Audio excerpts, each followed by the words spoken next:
HP Media. Zambé a commis na temps après sa Congo Congo pour un petit temps.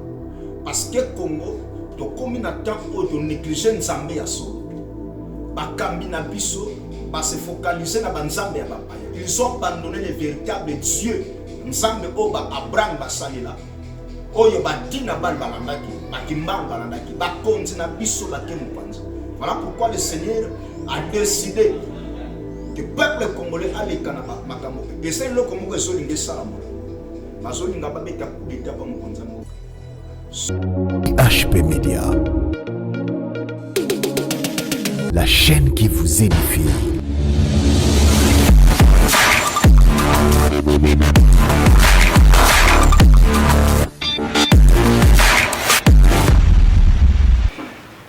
C'est une grâce pour nous de vous avoir si nombreux devant vos postes téléviseurs, devant vos téléphones, iPhone, tablettes. On ne sait pas par quel moyen que vous avez eu à nous suivre. Merci infiniment, merci pour la fidélité, merci. En tout cas, comme on a toujours dit, c'est une grâce. C'est quoi la grâce? La grâce, c'est une faveur imméritée.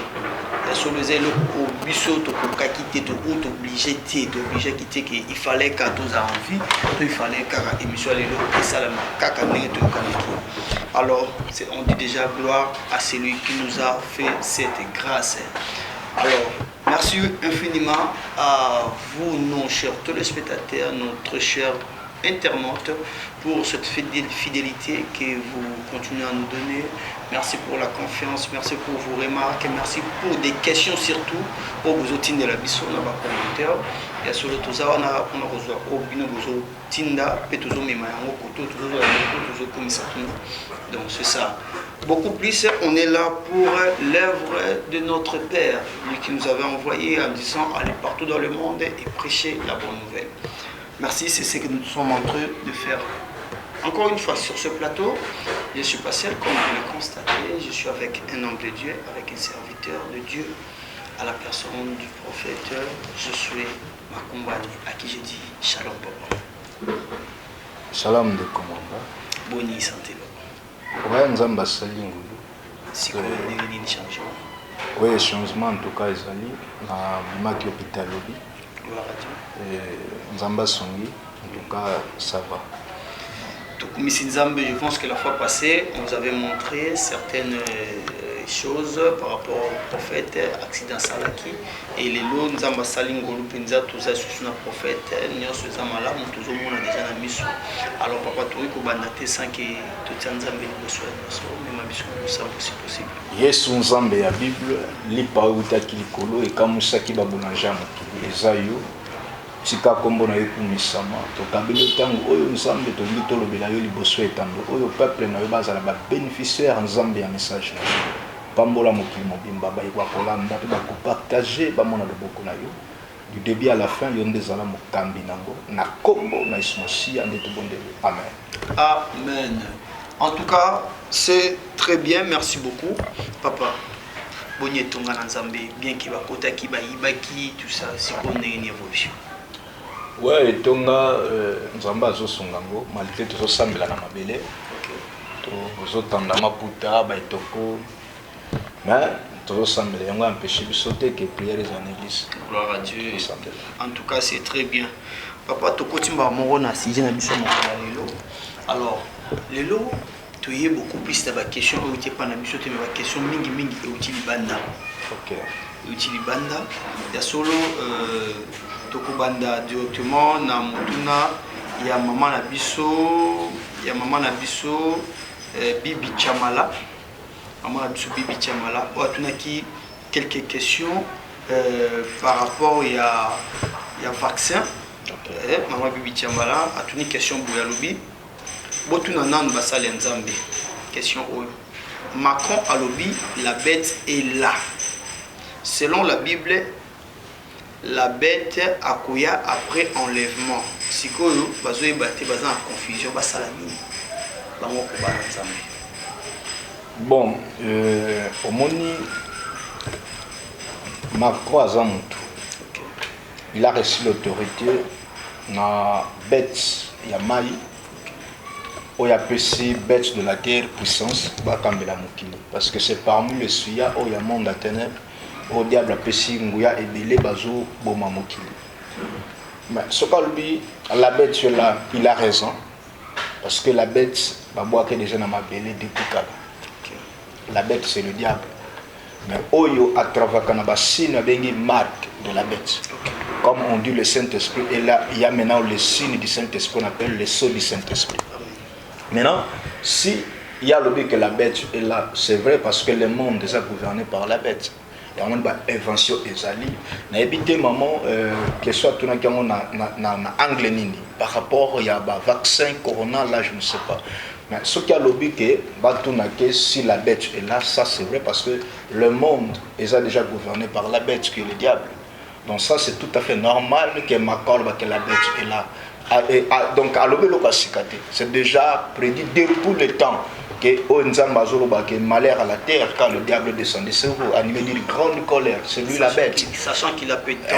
Donc il y a qu'au peuple parce que à mon que ils ont un cage préparé il y a enfer où ils ont là il faut qu'il mais on a pour ça qu'il voilà pourquoi le jour que la bête là azobi manama ils sont dans l'apocalypse comme on a dit que asa écarlaté c'est quelqu'un qui a des richesses azope ça bon même on a habité à mokili peut dire azo ça la impudicité na tous les rois de la terre donc c'est tout à fait normal ce qui asa écarlaté sa richesse tout non se bazo ka approcher de ça bango bon même on peut ça pouvoir terrestre. Et parce que le monde a reçu que le pouvoir terrestre. Mais nous, les enfants d'Abraham, les enfants de Dieu, on a reçu le pouvoir céleste. Mais toujours ça, il y a un pouvoir terrestre pour dominer les occultistes. Et voilà pourquoi que la bête est là, c'est vrai. Voilà pour la question de Tounina. Merci beaucoup. Deuxième question. Et outil à solo et pas à Maman Nabiso Lili Ilonga. Maman Lili Ilonga, je vous salue à passant. Maman Touniboué. Si quoi alandi tellement ba émission belé basal nzambe belé balobi non vaccin ils a déjà ils ont marqué déjà signe il y a marque de la bête. Je sais pas vous êtes d'accord avec ça? Bon quand quelqu'un a lobby vaccin ça marque de la bête c'est que surtout toi dans la marque de la bête. Parce que vaccin même na dans un bout de qui vacciné tous ça na mangolé tous ça qui va vaccin. Vaccin on prenait que des vaccins. Bon, mais ça va un vaccin rouge le coya. Jusqu'à nos jours, vaccin. Oui. Ceux qui ont marqué la bête, ils sont tout on a marqué la bête. Mais juste que na lingi ban ensemble va comprendre. Ce que dans Exode 12, à partir il y a verset 13, vous allez voir comment l'Éternel a parlé. Na 12 va le binini. Samba lobi na Moïse na Aaron, bazwa nyama. Il y a 12 il y a une année. Parce que Nzambe alingaki aleka po a frappé Égypte. Yango moniso tangi na hébreu, l'apôtre Paul a sobenga esprit de mort koleka na Égypte, a sobenga l'ange exterminateur. C'est-à-dire na terre otozali, il y a un ange exterminateur oyo azoya pona koyeba koya na colère à venir, azo annoncer la colère à venir. Si koyo eloko sera qui et c'est ma qui différence aux enfants d'Israël, c'était le sceau que Dieu plaçait na balento na bango. Voilà nous, si les gens disent que vaccin et sa marque de la bête, 666, là c'est archi faux. Parce que na prophète a été une marque de la bête, c'est qu'il n'y a pas nango. Parce que n'a pas lingolé na zone atana toujours ba vaccin na bomwana tout il le zali oh mais ça va na vaccin pour na ko épidémie tozwango parce que ba maman na biso ba utini ba kimbangiste l'église ba na ignorance bloc wana tozwakango.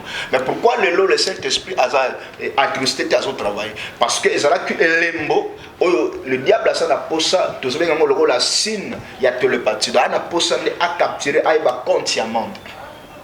Yango monique ba makro ba tutu wana na te kolobake mais vaccin oyo comme obligatoire et ko salama et ba trouble ba soulèvement ba marche ko salama mikolezo ya et après l'événement oyo il y aura des événements catastrophes oyo zali ba bengango na banda koloba c'est ba conspiration qui zali ensemble ya ba mabe ebele il y aura des événements étranges comme ndeto tutanga na Exode 12 tango nsamba lobi na Moïse et pendant la nuit bango balali na ba.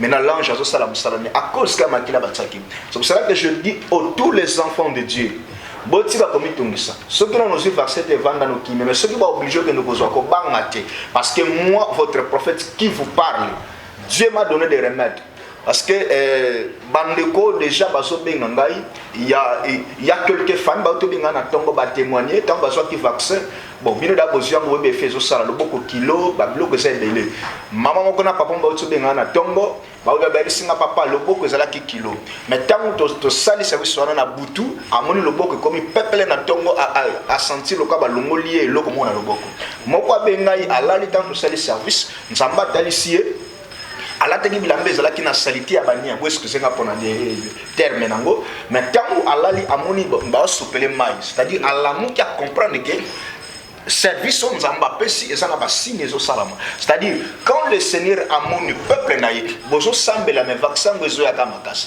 ce que là qui marque de la bête le marque de la bête existe déjà sur la terre mais comme marque tete na bana nzambe c'est parce que l'église est sur la terre. Mais la bête est là. Mais marque na yende il y a pas solo kaba marketer na balolenge belé. Mais on dit que batwa soit vacciné pour ça marque de la bête c'est archi-faux. Si tu n'es pas convaincu mon besoin no tezayo mais comme ça marque de la bête te yango ezali après satanique pas transmettre que les felo. Archi-faux ça. Et wanangai na ça d'accord nangote parce que Dieu quand le Seigneur m'expliquait dans bête hôpital, il m'a pas dit que il ça peuple n'a marque de la bête bakima, il m'a dit seulement appeler sur remède. Pour nani parce que ça télépathie et ça forme oyo le diable asana posa ayeba koyebela nombre ya habitants de la terre parce que ça na posa à gouverner mokili na puissance. Le diable a pour comprendre que tant oyo église zo kende, il ne récupérer puissance nan. Et il a compris ceci, il y a des rois qui nous ont préparé les gens capables. Il y a quoi pour renvexer. Il y a un municipal qui a compris le quoi. Il a fait quoi? Azui siko yo esprit mususu a yebi ko bimisa lo kwa stratégie. Tant qu'on peut sabino ba vaccin wana a commencé à contrôler sur les étoiles na bino. De l'eau diable a sala ngwana. Na kati ya vaccin ça obligatoire yango monika sana posa ayeba ko ensemble. Batunon so basana ba étoile po ba ko détecter que muta sana étoile à partir ya marque yango monique tango bana Israël esprit de mort ezoya et kokote bango ba basana Égypte mais et pas na bango comme esprit ya bomoy et pas ba égyptien et esprit de mort c'est-à-dire tango ba peso vaccin yo mwana nzambe tango to sala ba service o nzamba lobi ole ezala service marque ya bondoki. Pour ça que les partis sont réunir bateau na planète satanique, yo comme imparné parce que ce côté esprit de vie par rapport à la solution nous avons possible sur Dieu. Il y a un moment où sambal baki nangai na sala mélange ya mafuta mbila na mususu na lobaki parce qu'il y a des gens qui m'appellent papa lobaki mafuta mbila mususu ningabi voilà. Soki na lobi yango ba ko sala ngo na lolengo oyo molimo na nzamba kambite. Ba obaza convaincu ba so benga gloire à Dieu, il y a des gens qui témoignent na ba sinta to sambeli ala nko la lobeli. Amoni sine salami.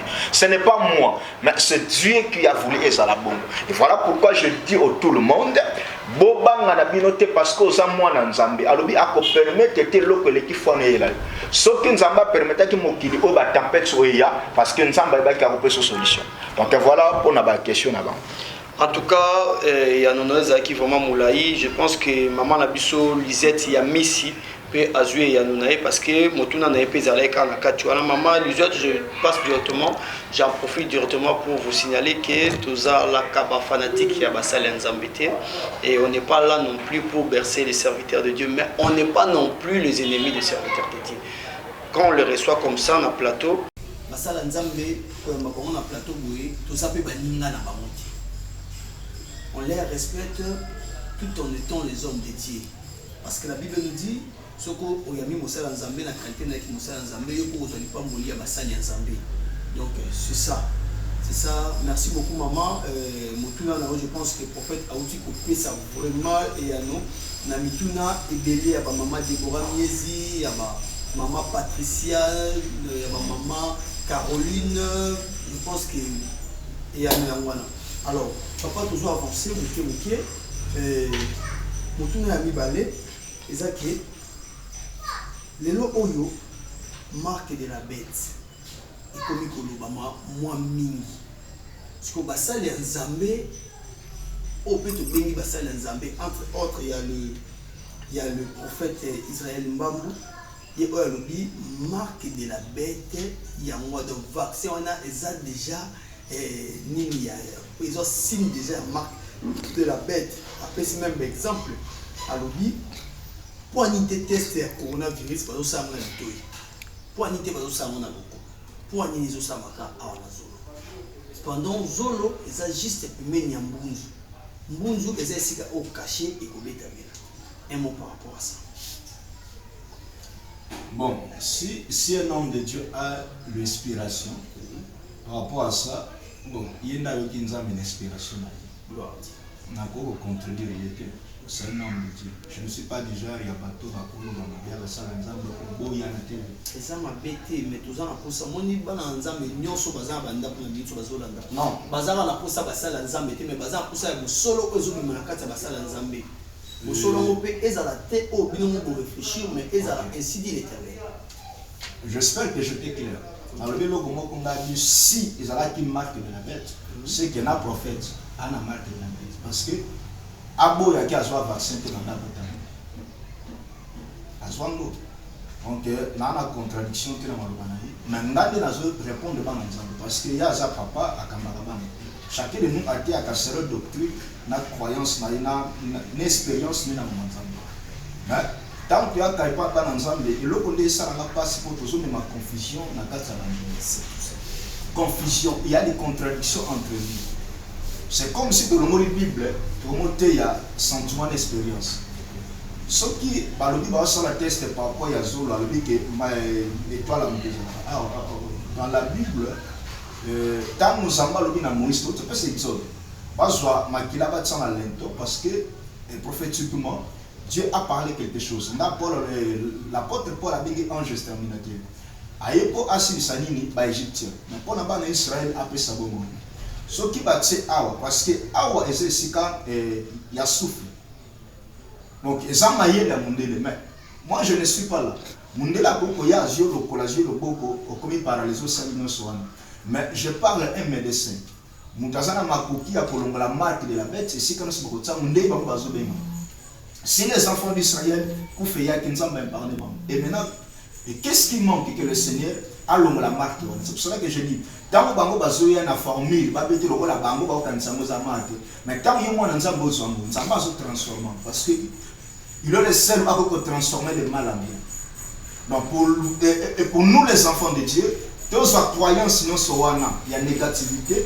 Croyons que notre Dieu que nous servons, il est capable de confondre. Il y a un bon, on a pris exemple qu'on est nature pour la vie. Dans le monde qui est mon ancêtre, il y a des poisons améliorés pas un bon sens. Voilà. Il y a des médicaments, il y a des choses qui sont liées à la moquille. Il fallait pour ma vie se mettre ça à bonne santé. Pourquoi? Parce qu'il y a la grâce de Dieu. Nous avons besoin de ça, nous avons poison, nous avons tentation. Ni les amis pour abattre la formule, nous avons besoin de la marque de la bête, salon bateau, et comme appelle marque de vie. C'est possible avec Dieu. Moi, j'aime pas que tu attristé ensemble. J'aime que quelqu'un a augmenté foi dans devant les épreuves qu'on a besoin d'Elohim matériellement. Nous avons dit Moïse, bon qui m'a Égyptien, tu vas tellement place, tu vas la miracle. Bis que c'est il y a épreuves, il y a les Égyptiens qui ont besoin de l'élo, n'est pas marqué. Et pour nous les enfants d'Abraham, on n'a pas perdu. Bis que tu es dans sa mer rouge, on regarde notre Dieu. C'est lui qu'on appelle le serpent des reins. Il est l'absolu total. Donc, nous avons Congo et nous avons prophète, mais nous avons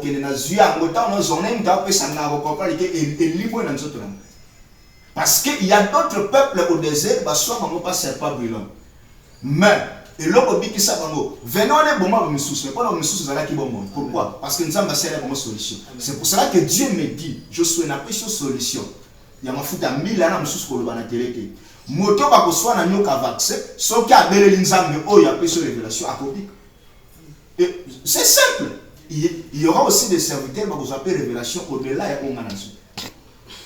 Mais ça n'a pas de parce que comme quand ça va doit donc malibota ensemble. Parce que si on parle que la Bible est l'inspiration qui vient de Dieu, directement les enfants de Dieu seront sauvés. Il y a un moment que biso to wuti na Égypte to ke nekana. Mais quand on a des amboko, il y a un canard, les amboko se coulent, parce que le véritable canard c'est Jésus-Christ de Nazareth. Tellement déjà tous à Katsinaye, na Katsinaye, vaccin bondoke ko takate pour ma part. Na Katsakaye ngo ville de refuge, cité de repos. Il y a une cité de repos ici quand Zamba le vient Josué va tomber 7 villes. 3 Nangambo, 3 Nangambo, moko ça caché dans une cité de repos, vie de refuge. Même évangile du sens où le qui m'a na akokomodi. Maintenant biso auto qui m'a na 7e ville où ezali mukolo wapi ya repos on Zamba pesa biso. Vaccin beaucoup ta kone bomanga. Les enfants de Dieu tiko bang. Soko za boso preuve zwa ngo tsamza mna de preuve. Beaucoup faut qu'il fasse le côté ça le côté parce que le prophète a parlé au nom de l'Éternel. Ceux qui m'ont dit au nom de Nzambe na imusus, mais moi je te parle au nom de l'Éternel, celui qui a créé les cieux et la terre. Celui qui nous a créé, il m'a dit ceci na ibisayo et ça marque de la bêtise. Pas pour moi mais moi je dis au nom de l'Éternel parce que biso tous un peuple israélite par la foi, tous ont traversé le moment désert. Dieu a dit il y aura les miracles, mais tout il a protégé Israël na butu ke na moyi. Si colonne ya moto ezali na mona butu. Colonne na colonne de nouveau ezali na mona moyi. Le même Dieu là, azana biso. Ici quand ozali ba butu et représente à taper ba problème. Là où il y a des problèmes, notre Dieu sera là comme un ange protecteur. Et là ko bande des autres. Donc bande nzaba tika ko bande. Ata bazo ko tsona matoyi, aba ça sous ba ko tsona matoyi parce que matoyi les écoute. Prophétiquement ça parle aussi des choses. Baba qui s'accorde nous ça t'a ici quand nous faisons ma douce ba ko ça. Il y a moté ça problème na problème na ngeza libana nzambe ko ça na kimna. Le Seigneur est avec nous. Tant autosali et ça tant mon nzamba pas maté. Moi j'aime pas des pères spirituels. J'aime des gens comme les David qui affrontent un Goliath. Et quand nous avons reçu un esprit de Dieu et directement nous avons dit que la main de Dieu est une colonne abyssale et la puissance de Dieu est quoi agir. Soyons les David. Il y a un Goliath qui fait peur à tout le monde. Même le prophète ont peur. Mais un David qui a l'esprit prophétique, qui a reçu l'onction royale. Voilà pourquoi les enfants de Dieu, tous semblent la par-ci par-là, mais foi n'a pu se bouger. Les bossons ma commandé ba baba nzam. Bible le biso donc c'est pas que soit biso venez le ça la biso. Si Dieu a dit parce qu'il va dire venez c'est pas ça peut vaccin ba enango et que ça habitu donc kanga nyoka na maboko. Attends ta funu na ko soit biso ko ça la biso. Voilà le moment que écriture fait que ça. Donc bana nzambo zana kimia et ça marque de la bêtité. Laissez nzambo to so bonne la pesi ba solution donc bozala na kimia. Nzambe azana basali oyo apesi ba solution pour na bino bolonga na kate ni wasa fo na bino kitate sambela lia mela sala nesen. Il y a d'autres personnes à ça la sous terre ça eloko moko te musala ko mobanga tout so yebi sangai so abi ke bozonga ba mbona ko bozo ba vaccin ozongi ye prophète wana afutelo ndaku na Congo. Et tant sport on mate mais osakuna akobenga papa église to futa $100 otindi. Nzamba tindo kuna poza la provision musala nzambi tant sushi ya biso to za na Congo. Tant chien de bozona ne oka mawa nde ba ibi église ya prophète na tina ta micro o moko. Siko e pon nzambe wana alongola marque ya bondoki wana ya vaccin abatela yo akolemba ne lokote. Nzamba abimisi na accident 2 fois tono mais na bimi a bonne santé ni nasala. Akobikso na kati ya ba tempête nous lokobanga. Voilà pour na eloko tuninga pa nzambe baza na kibi. Nzambe azwa lokumu, Nzambe azwa lokumu. Alors na nyoso prophète tukoloba ngana landi lokomoko on a eu on a litoyi mususu. Ne craignez pas. Alors ne craignez pas, vous aussi qui nous suivez, ne craignez pas. Et la foi, c'est quoi la foi? La foi c'est une ferme assurance. La foi c'est quoi? La foi c'est la démonstration. Il y a osé espérer. Alors c'est ça, je ne vais pas aller trop loin. Alors papa, Nzambe alobi nini pona mboka na biso Congo. Est-ce que quelque chose peut nous arriver sans que Nzambe ayeba yango? Nous venons de passer des moments trop durs, trop pénibles. Il y a eu des volcans, il y a eu des ceci, c'est là, des lacs volcaniques. Alors ça, essayez un peu de bouger. Aujourd'hui, les choses ne sont pas encore assises. Le président de la République a fait de placer à l'état des sièges. Qu'est-ce que tu as dit pour la Union sur les Congo? L'Esprit de Dieu est en colère au Congo. Dieu s'est fâché. Parce qu'il y a des cris des enfants d'Abraham partout. Les fils et les filles d'Abraham pleurent. Concernant notre nation. Maintenant, Dieu s'est fâché. Zambé, combien de temps après ça, Congo, pour un petit temps. Parce que Congo, combien de temps on néglige Zambé à solo. bakambi na biso se focaliser na banzambe ya bapaya. Ils ont abandonné le véritable Dieu. Nzambe oba Abraham basalela. Oyo badina bal balandaki, bakimbangu balandaki, bakonzi na biso bake mopanzi. Voilà pourquoi le Seigneur a décidé que le peuple congolais allait kanaba makambo. Et c'est là comme zolinge salama. Bazolinga babeta coup d'état pa mokonza mboka. Soki asala attention te akolunga a déposer mandat na isila. Il y a des plans où ils ont se comploté. Déjà le Seigneur m'a révélé azala maele parce que balinga ba simse touché. Quand les choses là eko salama eko bouger mboka parce que na ki ba marche ba trouble. Et l'opposition linga e salama eko ute pa nzambe yemo. Nzamba zo tsa trouble parce que bokonzi en place nzamba rejetant. Nzamba rejetango. Nzambe azalaki ne loko alingaka sala na bokonzi oyo mais vie ya musika o ba komi na nzambe nzamba rejetango. Voilà, il n'y a plus la protection de Dieu dans cette gouvernance. Et l'Éternel sait qu'à na makambo oyo. Il y aura des choses phénoménales gouvernement à partir il y a mois août. Il y aura des choses. Nzambe alingi aiba ko humilier batebele au-delà des frontières ya diable. Parce que tant autokomi et ça tant oba na nzambe ba ko moto na nzambe to na bele. Nzambe ayoki makelele ya congolais matina matu. Dieu s'est décidé à se makambo oyo mais pour asalango à se retirer à Tiki Congo donc ça envahi par les étrangers. Nous serons manipulés par les étrangers. À ce moment-là, quand Dieu finira na katsa complicité bonzambe na ye akozonga et akoyeba ko dékelpe batuno soala et pour règne tozo il y a un ouais qui viendra. Le règne wana ko banda sikoyo en marche parce que là où se trouve cette ouais là il est consacré. Dieu est en train de préparer de grandes choses avec lui. Et voilà pourquoi dans l'opinion du peuple congolais, tant autosali et ça tant à distraction parce que le Messie doit se lever. Le roi viendra comme un Messie. D'autres pays diront que c'est Christ incarné qui revient au Congo pour l'accomplissement et la préparation de l'enlèvement de l'église. Parce que l'église doit être restaurée. Il y aura une puissance et dans l'église, dans les hôpitaux. Mais pour que il faut un sacrificateur à venir dans le Congo. Parce que le Congo déjà une promesse. Et là maintenant, le prophète Kimbango a prophétisé que Mundele a comme Moutoumou. Mais c'est au Congo il y a de grandes prophéties. Dieu a donc nous allons continuer qu'on peut faire un message pour dire aux Congolais tant que vous allez attendre distraction. Yo mwana nzambe wana kati ya distraction ya kufinga basala nzambe akoloba n'importe quoi ko critiquer muninga na yo le mwana distraction kota na chambre to nzambe parce que tant de défense ekoki le Seigneur est là mabe ozolinga ebongisama na mokonzi ya mboka bien aimé ça viendra de Dieu ata basala nzambe to sambeli nzambe ko kati pona loba to ke ko luka mbongo pa basali nzambe parce que Dieu est en colère. Je parle comme un prophète de Dieu. Dieu est en colère. Parce que quand au Congo est traversé, il y a des hommes de Dieu puissants pour l'accomplissement de la prophétie. Il y a papa n'a pas réveillé. Il y a des bouger le monde. Mais et pour Namboka Oyo, ils ont des dépendants spirituels. Les Congo ont de souffrir parce que tu bois qu'à Kinzambe Batata. Et s'enfuir dans Nzambe ya Baba.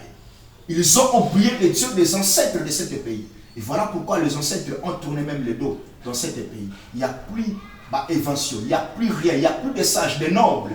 Ils sont capables de défendre ce pays. Et voilà pourquoi Congo est au Kenya. Mais et pour que si vous lisez la Bible, nous savons pas abi boko na batu ba kelege je bazu ba tebele na mboka so botang mukanga juge boko mona taku ba kende die ba bazo ke nzamba kala bino soki batu no se ba kenge ba ko ba bazala ke bele mo ba longa abi si je do boko kitagos pona ba je da poni nzamba ika convaincre abi tete siko ngambo ko na pona ba na boko kitana mai bungela mai na mino ako simba na boko seka no e ba tsela ki twa sa pa bazaka ebele na boko kendika wana tango Nzambe amoni batebele va se réunir parce que ya biso to sangisa ba parti politique va se réunir pour ça la force économique simba parce que Dieu ne les voit pas. Il y a d'autres personnes que Dieu voit. Nzamba ko lekisa bango et Dieu va choisir les choisir pour construire le Congo nouveau. Et voilà pourquoi c'est toza on a le corps ba victime il y a mitumba ya monde à ténèbres pour na Congo parce que nous parlons du Congo mais trop tard les Congolais aussi. tôt ou tard, les Congolais à Kosepela. Alors, merci beaucoup, chers internautes, prophète. Et là, au moment où dans le roi que vous avez toujours parlé, non, nous avons préparé au roi. Il y a un roi spirituel, donc vraiment un roi qui régnera dans le gouvernement et à Le roi que nous parlons, il sera un roi sacrificateur. Vous savez, en Israël, Dieu ne choisissait pas des présidents physiques. Dieu choisissait des rois spirituels. Donc, aux Ali Mukambi, il y a Israël, mais aux sacrificateurs. Okay. C'est ce qui va se faire dans Mboka Congo. Le roi que nous parlons, quand nous parlons de roi, c'est le choisi de Dieu. Il sera président, mais au royaume.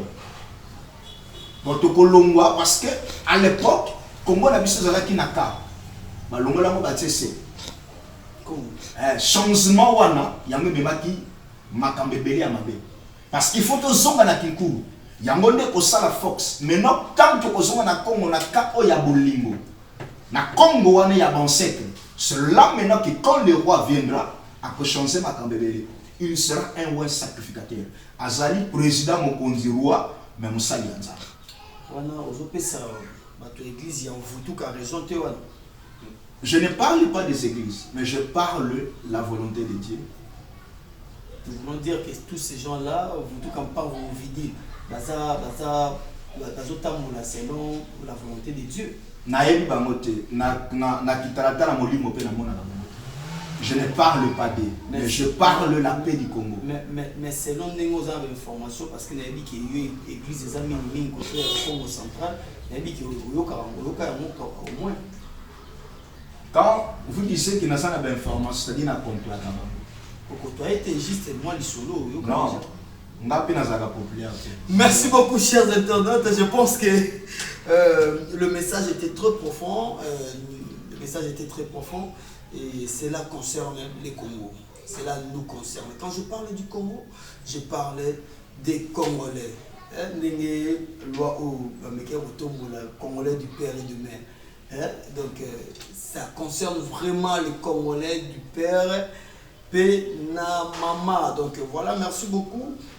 L'homme de Dieu vient de nous parler largement, il vient de nous parler longuement. Alors là, nous sommes arrivés, nous tendons déjà vers la fin de cette émission. Par votre mot de la fin par rapport à la dite émission, par rapport à cette émission. Si je peux finir en disant seulement, les enfants de Dieu, il ne faut pas rater. Le Seigneur est avec nous. Quelles que soient les circonstances, nous sommes Nzambe azali mon boîte de la mode avait dit que l'Éternel a sa bouclier. Quand Dieu protège, nous avons la protection, on a posé un tout. Vaccin, corona, tout ça, et pas un problème. Parce que tout ça, on a le Saint-Esprit que nous avions reçu de lui est plus puissant que l'esprit qui dirige les vaccins.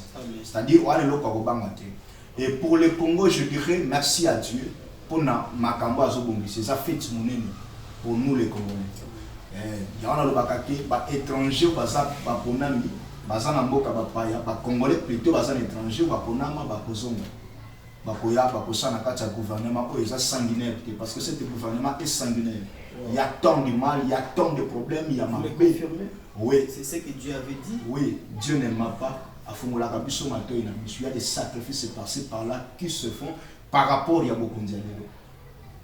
Mais Bokondia est cause la pire. Et cause la Bokondia Bonzambe, Dieu régnera. On a tout confondre. Parce que Dieu ne cherche pas. Il prépare déjà parce que Ngomane Tozela. Comme à Bakou Kalobi Tozana Tozela qui ne connaît pas. Celui qui fait contacter le prophète Josué, en tout cas le numéro est juste affiché au bas de l'écran. Là on a écrit invité. Donc le numéro est juste affiché là au bas de l'écran. Et nous sommes arrivés déjà à la fin de cette émission. Le prophète vient de nous parler largement. Il vient encore de marteler. Alors merci à vous tous ceux qui nous avez suivis. Merci pour la fidélité. Merci pour la grâce que Dieu nous a offerte. Et alors, il y a solo yo oyo Olandi biso. En tout cas, c'est que nous avons salué Ngolo. Yo onzamba pesi 1000, en tout cas comme tu m'isate contacte de ce que tu as car o azana 100 azana pour ça comme la 1000. Yo open zamba pesi 100 ya solo kotala karaté que yo te eza na oyo aza na 10 aza na kosa koma na 100 yo mpe oyo aza na 10 komitumisa te eza na moko aza na 7 aza mpe na moko là que 1 aza na kosa koma na 10 yo mpe oza na moko yeba yango ke il y a quelqu'un qui n'a rien il veut aussi avoir rien que 1 à toi aussi qui n'a rien là eza na mutu moko oyo vie eza te aza na posa ayoka ta posa kokoma na eloko te azoluka bomba c'est-à-dire tout le monde est important. Merci beaucoup pour la grâce. Merci en tout cas, nous sommes arrivés vers la fin de cette émission. Papa le roi Toubaneki na Kolo, aussi c'est nous sommes nous apprendre le composant. Merci beaucoup. Je voulais remercier aussi tout le monde pour encourager dans la temps passé et pour soutenir la prière jusqu'à aujourd'hui. Beaucoup de choses semblent la pour la biso, basa et autres lutter pour la Congo. Tout ça semble la pour la vie na biso pour Congo. Pour continuer la prière, la conseil, tout ça, toi on a pour ça. Nous sommes dans la tête pour la vie. Nous sommes battus en cœur au soutenir, au sommet à micro place, vous allez au tinda pour vous. Parce que toi on a pour ça. Nous sommes appelés pour aller partout, à côté à combat Yesu, mais nous sommes limités par beaucoup de choses. Si tout n'est pas aussi besoin, nous sommes voilà. Ce que nous soutenons, nous sommes à cause de la tête pour la vie. Voilà, on a limité au sein de l'estret aux Bangaku. Seigneur, merci pour la émission. Oyo tika eme makimia na lité ma peuple. Nous sommes koyo kango sang dans la béni. Pambola et HT Media, Pambola ba mbeko no so basala ki ki ngomba. Grâce na yo nzambe ki ta susu. Fongola biso connaissance pour l'autre tout le monde papa. Limbisa ba no so bazo bebisa croyance pe ba okitisa foi bana na yo. Tika molimo no kamba biso na kombo na Yesu Masia. Ba ki la kongole no so partout à nzambe. N'habite mon kimi etelemi na ba tempête na yondo ba la kamso la la katoni ba kate tozo like pa ina yo nzambe ya milimo na sakoni tika kombo na komisa dans le nom de Jésus-Christ de tout monde. Amen. Amen. À nous revoir prochainement. Restez branchés de ce côté. Ne regardez pas seulement cette émission et aussi cette souci-là de partager, s'il vous plaît. Le seul message pour les très profond, partagez ça, faites une large diffusion et vous apportez le coup de Nzambé. Tout à fait, s'abonner. Abonnez-vous pour vous qui n'êtes pas encore abonnés et clochez aussi là où il y a la cloche pour ne rien manquer ou rater de nos notifications. On se revoit prochainement. Au revoir. HP Media, la chaîne qui vous édifie.